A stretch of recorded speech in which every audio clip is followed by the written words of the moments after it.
Welcome back for another video. Who are the best players to buy for double game week 33 then? So we've got 4 teams with a double, so basically that's up to 12 players in our squads that can have a double game week. So it's a big upside game week, this one. The 4 double game weeks are Arsenal away to Ipswich, home to Palace, Aston Villa home to Newcastle, away to Man City, Crystal Palace home to Bournemouth, away to Arsenal, and then it's Man City away to Everton, home to Villa. So it's not the greatest spread of doubles we've ever seen. But yeah, beggars can't be choosers, and there's still loads of good picks in there. And further to that, all of them except for Arsenal could double in game week 36. The last thing to remind you is that all 4 teams will blank in game week 34, so if you used your free hit already or you're not planning to wildcard in the blank, then do a count up how many players you're going to have in game week 34 with a fixture. The last thing you want to do is to get to that blank game week and you've only got like 5 players that even have a game. So goalkeepers up first. Now there's no denying on paper Arsenal's double is the best of the 4, which does have Raya top of the goalkeeper forecast of 8.1 points. It's a small sample size, but Arsenal's defence hasn't suffered after Gabriel's injury, which was a bit of a concern at the time. Looking at the last 3 game weeks, 2.32 expected goals conceded ranks better than all the teams that have played 3 games, though no clean sheets in those 3, which is a bit frustrating.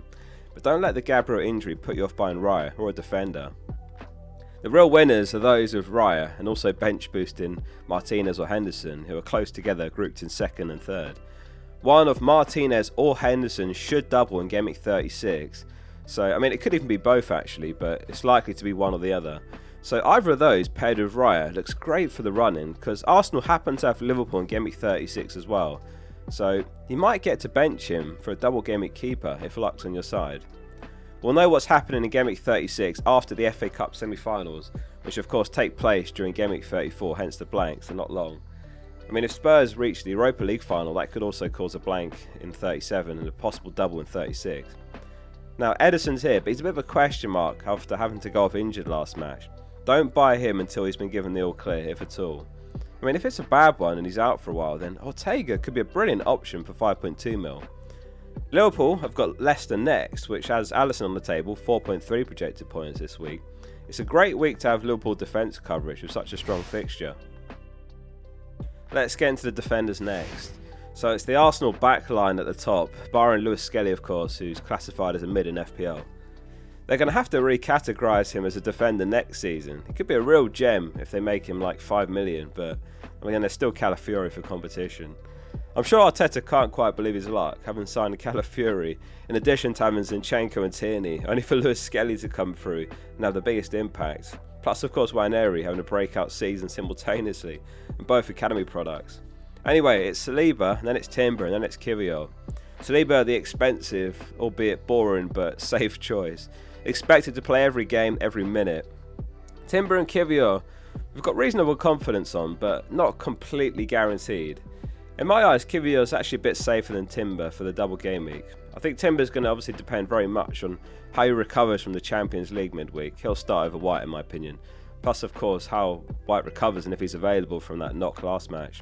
Are any of you looking at Timber or Cielo this game week? Cielo, he's only 4.8 mil, so he is a standout option, and he has started every game in Gabriel's absence in all competitions, and he has played well. As far as Man City, Vardy and Ruben the only defenders that we can rely on. Nunes and Lewis competing for right back, and Nunes is a midfielder anyway in FPL. Likewise O'Reilly, who's been getting the starts in left back, but he's a mid. Vardy and Saliba are very comparable in the sense that they're the most trustworthy for minutes, hence the premium price tag. Don't get me wrong, Ruben's a great pick as well. Akanji, Stones and Ake are all like injured still. What personally puts me off Ruben a little bit is that Akanji's back in time for game week 35, and the other 2 could be back around game week 37. Does Ruben definitely start every match longer term, especially if they get that double game week 36? And are you going to regret overloading on doublers in 36 with players like Ruben? Like let's say you've got triple Palace, double Villa, triple City, then you're going to have 5 or 6 doublers in 36 already, so you're down to 9 or 10 players in 37. Of course that's before transfers, but then you can't take advantage of Bournemouth for example, who would have a double in 36 as well if City reach the FA Cup final, plus they'd have Leicester home in game week 38. So if that all happens, I can see Bournemouth assets being really popular for the final 2 weeks, or final 3 weeks. It's very team dependent though. In my case, it's a choice between Ruben and Rodgers, and Rodgers is someone that I at least have total confidence in. All things considered though, Ruben's an excellent choice if he fits your team and your strategy. I suppose when Akanji's back, it could just be a Riley that misses out anyway. We might see Ruben and Akanji centre back, Vardy back into his left back role. Munoz is on 5.8 points, Lacroix and Gueye just below. Gueye has now served that one match suspension, so he's available to play Newcastle midweek and of course double game week 33. Honourable mention to Bradley, who came away with a clean sheet and 3 bonus points last match. He came off before they conceded, and he's got Leicester next, and he only sets you back 4.7 mil. Liverpool are going to have the best clean sheet odds of all the single game week teams, so don't sleep on Liverpool defenders. We still don't know when Trent will be back, if at all this season. So looking at the Villa defenders, Newcastle home, City away is a rough double from a defensive perspective. But Konsa is an option, he's only 4.4 mil and he's on 4.9 projected points, so just below the Palace defenders. How about the mids then? Well, this week Saka's well ahead, 10.9 points. Next highest is actually Marino, who's on 8.7. Does he definitely start both games in the double, Saka? Well, my best guess is about 75% chance he does, so pretty likely, and he's definitely coming into my team anyway. He has been managed incredibly carefully on his return from that long-term injury. They didn't take any chances or rush him back. For Palmer owners, I think the popular plan this week is Palmer to Saka for about the same price there. Seems to be a move that more or less makes itself. As a word of warning, don't rush to make transfers just yet. I mean, I say that, Saka just went up in price last night, but we've got Villa and Arsenal to play in the Champions League still before the double game week. Plus we've got Palace and Newcastle to play on Wednesday, so a lot of us have still got like 9 or 10 players to play midweek before game week 33.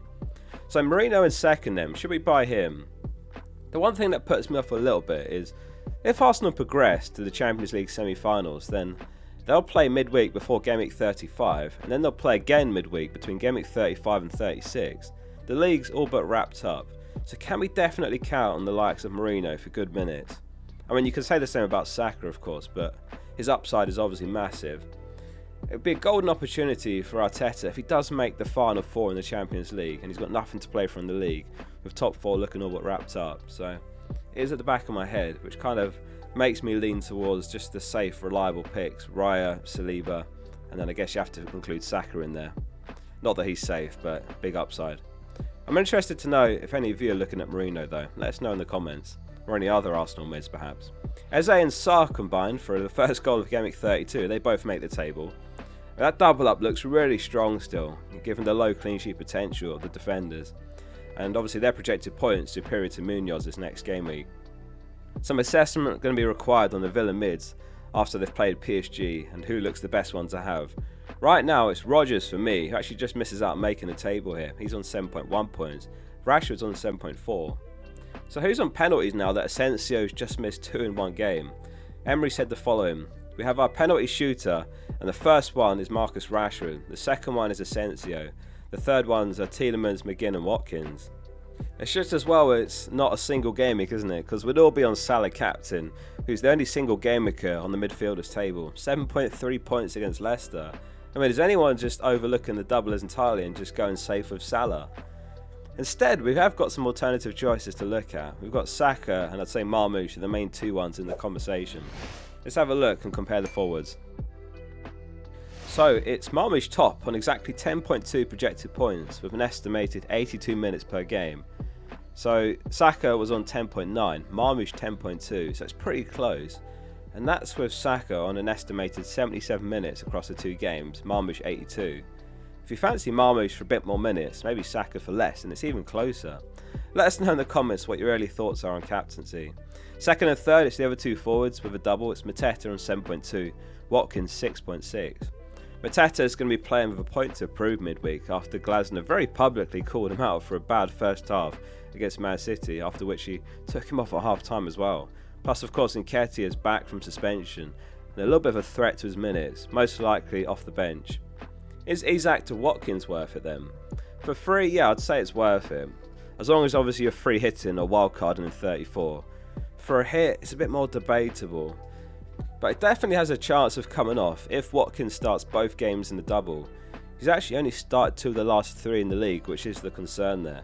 Rumoured to have a minor knee issue, which he might have recovered from in fairness by now.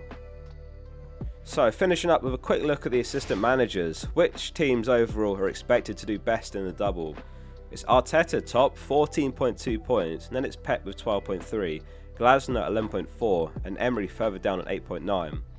So if you've got a choice of any assistant manager, Arteta's the one to get.